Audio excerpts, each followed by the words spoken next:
Okay, so and then another question, and I mean it's our best guess, right? But generally, when there's this much stimulus, it creates inflation in certain asset classes, and generally real estate and stocks. So do you see that potentially happening, where prices would go up simply because of the amount of money being printed? Yeah, absolutely. I mean, I think that's one of the other kind of unintended consequence type of issues that comes with this government intervention.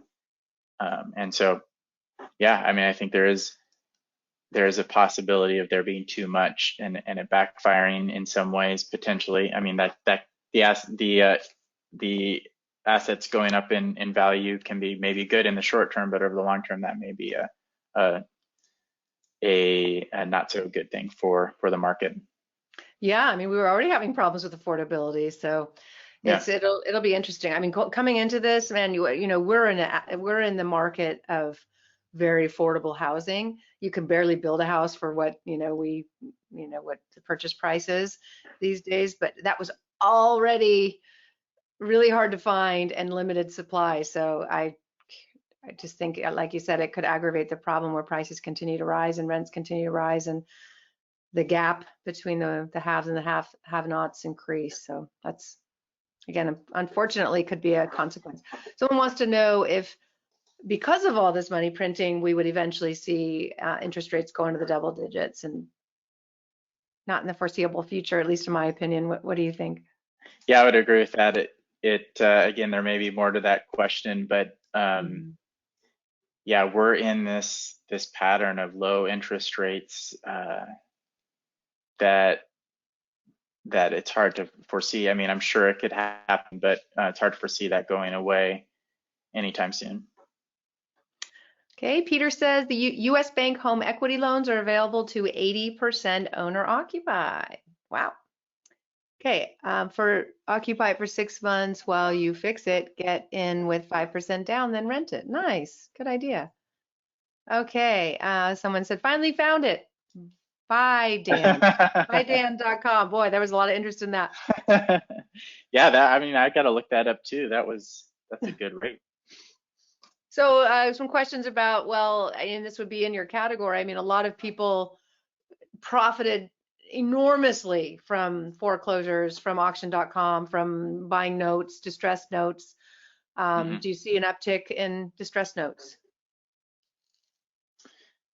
Yeah, I think it was kind of later in the cycle that especially the government agencies found that as a good way to offload distress off their books. And so I would expect that to be something that they employ again earlier on this time around.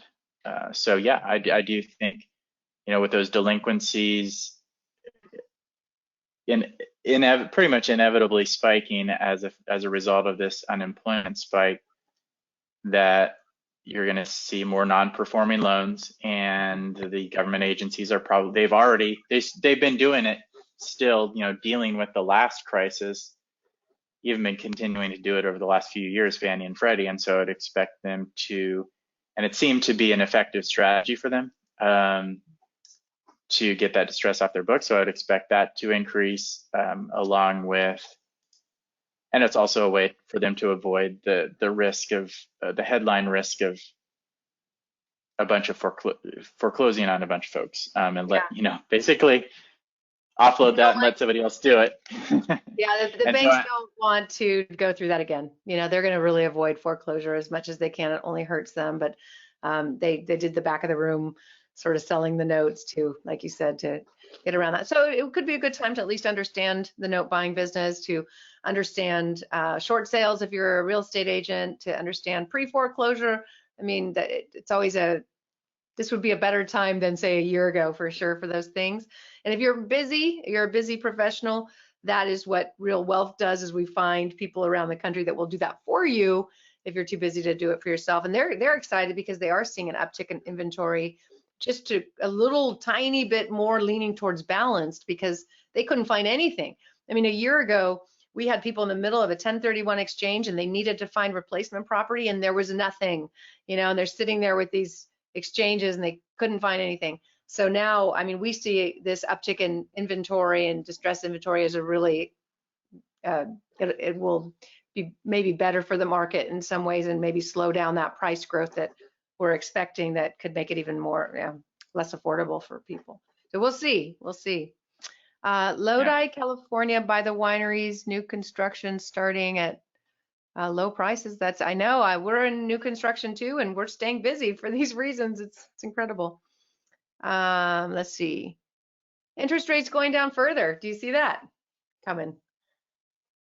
Yeah. So that's the flip of the other question. I think, potentially. I mean, I'm no expert on predicting interest rates, but I don't think anybody is actually. But it's totally difficult. I would say, given those two questions, double-digit interest rates and going down further, I would pick going down even further at this point, because that's still a lever that can be pulled to help try to stimulate things. And I think the Fed would be willing to pull the levers that they can to make that happen if they think more stimulus is needed. So more likely than double-digit interest rates for sure.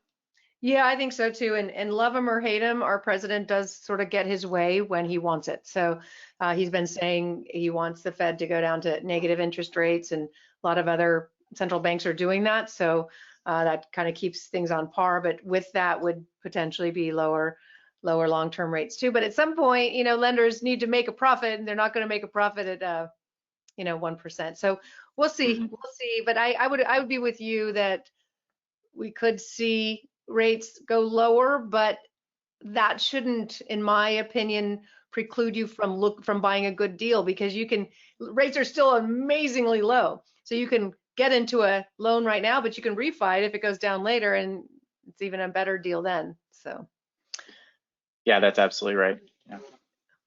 Yeah. Can you clarify the factors that would lead to additional inventory available for sale? Sure. On the distress side, I will talk about. I mean, on the retail side, it's pretty simple. There's some pent up, because of that sharp decrease in new listings. There's pent up inventory of people who delayed selling that will eventually, when they feel comfortable, will put their homes back on the market.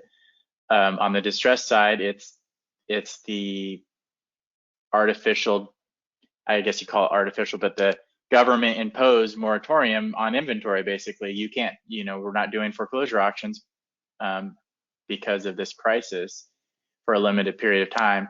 And so, like I said, we're doing 1,500 a week. That inventory isn't just going to disappear. Just, it's the whole issue of kicking the can down the road, or extend and pretend, they called it in the last crisis. I mean, just because you stop that inventory temporarily doesn't mean it's going to go away. Now, some of it may flow into forbearance, and those people get a longer term reprieve, but many of those people, or those homes that were facing foreclosure, just because you stop the auction doesn't mean it's not going to happen down the road. So anyway, and the longer that extends, the more of that built up backlog you have to come out onto the market down the road. And then on top, so you have that, and then on top of that, you do have folks who have lost their jobs and don't get their jobs back and fall into delinquency as a result of this crisis, not just folks who were already in trouble before the crisis. And that inventory is probably actually much bigger, and it's a lot more more unpredictable, because we don't know the extent of this crisis, how long it's going to last.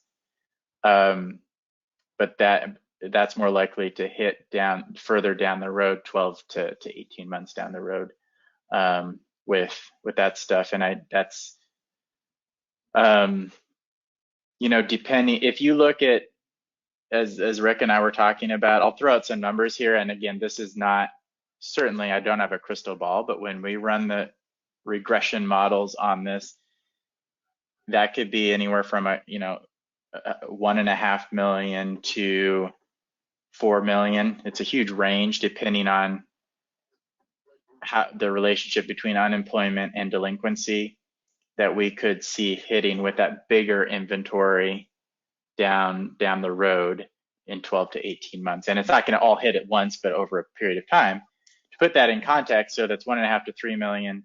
Put it in context, during the Great Recession, over a period of about 90 months, we saw 6.4 million foreclosures brought to auction. So we're still not talking about that volume, but still a fairly substantial hit.